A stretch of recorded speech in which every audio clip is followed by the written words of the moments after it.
Drama, drama, drama.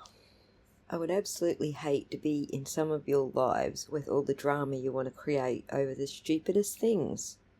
Allow me to add some context to my appeal to Emily D. Baker. Do you all know what an appeal is? It's an asking someone thing. It's not a criticizing someone thing. It's not a starting shit thing. It's not a talking bad about somebody thing. And I very much doubt Emily took it that way, if at all she's seen it.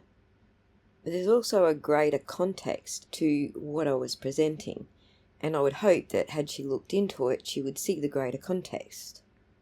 But before I delve into that context, let me just say, I'm not trying to change anybody's opinions. I'm simply asking someone to hear me out. And there's nothing wrong with asking. What's the worst that can happen? You get a no or no response at all, which doesn't change the situation. Status quo stays the same. That's fine. You get the same outcome if you don't ask, so I'm not really losing anything by asking, right? However, by being brave enough to ask in the first place, a positive outcome, a positive response could happen. And then that would be different than the status quo just stays the same, right? In fact, it would be worth the effort if the status quo could shift just a little bit, which isn't going to happen if I don't ask, right? Having asked, regardless of the outcome, I can still stand proud that I spoke up for the voiceless, those who are being railroaded by the same system that Karen Reid's being railroaded by, with their own charges and their own court hearings to deal with regarding their protesting. Because we all know that the media has not given them a voice. The media has taken a position against them.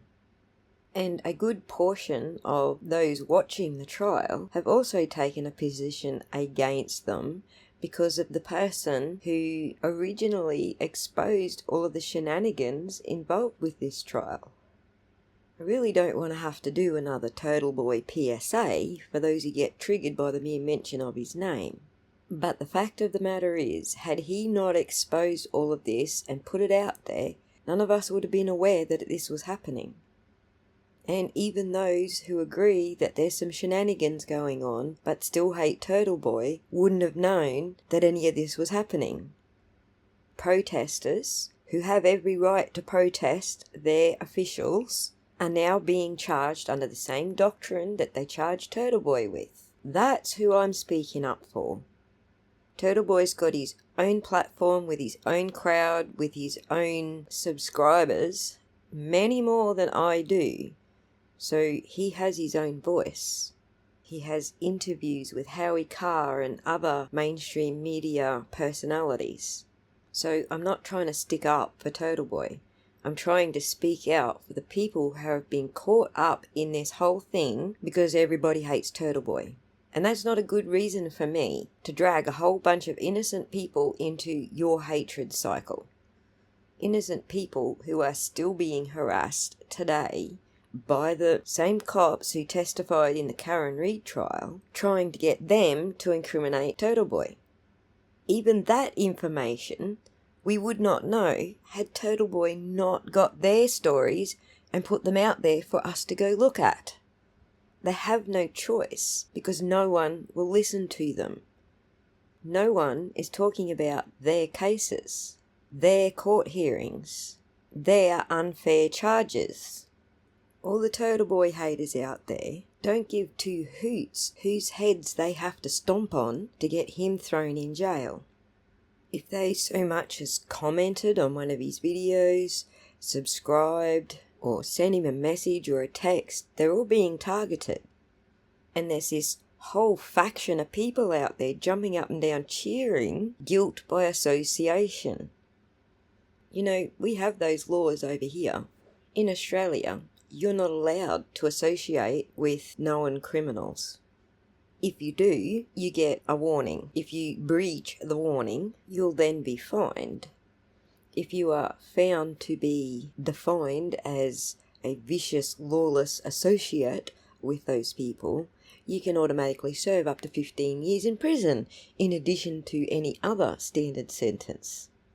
It's called the VLAD law in Australia, VLAD, Vicious Lawless Association. So be careful what you wish for, folks, because guilt by association is not something you want written into legislation, trust me. It's already bad enough that your witness intimidation legislation is being used against people simply standing in a public place holding a sign and protesting.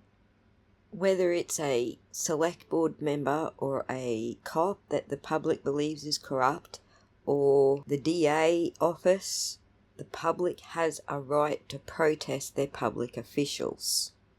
At any given time, the cops and the DA are involved in cases, so at any given time, they are witnesses to something, right? So if you support this whole idea that they are witness intimidating by protesting, then you're supporting the idea that nobody can protest any of these public officials at any given time. The crybabies who went to the media had no evidence of actual intimidation. They had to make up stories. Stories that are falling flat on their face in court because they have no evidence. And until I see evidence that a specific protester holding a specific sign protesting on a specific day sent a specific message that threatened somebody, then all it is allegations. And anybody can allege whatever they like. It doesn't make it true, it's just an allegation. When the media takes an allegation and states it as fact, well, that's how we all ended up here, isn't it? With me criticising the media for doing this and everybody twisting it as if I'm criticising somebody else because of what the media's doing.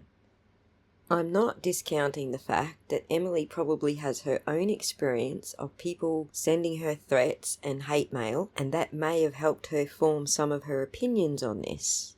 It's one of the reasons that I've set it up so that the only way you can contact me is by becoming a member and joining my Discord, because then I have some control over what's being said or sent.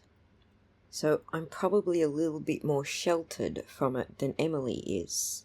Nonetheless, there is no harm in asking her to put that aside and to please listen to the protesters. Because the ones that I have interacted with, the ones who reach out to me and send me messages and even talk with me on my live streams, they are not those sort of people. I hold as much respect for Rita Lombardi as I do for Emily D. Baker. And nobody is going to convince me that either of them are doing anything wrong, saying anything wrong, or are trying to deliberately hurt somebody else. They are both leading their communities with as much passion and conviction as I can only aspire to. And I can't say the same thing for the Turtle Boy haters. They literally do not care who they have to railroad so long as he ends up in jail. They go out of their way to hurt him or anyone associated with him. And I don't even associate with him. They've gone after my job. They've gone after my kids' GoFundMe. They've gone after my channel. They've attacked me on social media. And these are who we're supposed to believe are victims of harassment? Anyway, let me just close out by saying that if there's nothing to lose, I will never advocate that you don't ask. Don't ever be afraid to get a no. Just be brave and ask. The worst that can happen is you'll get a no or no response at all.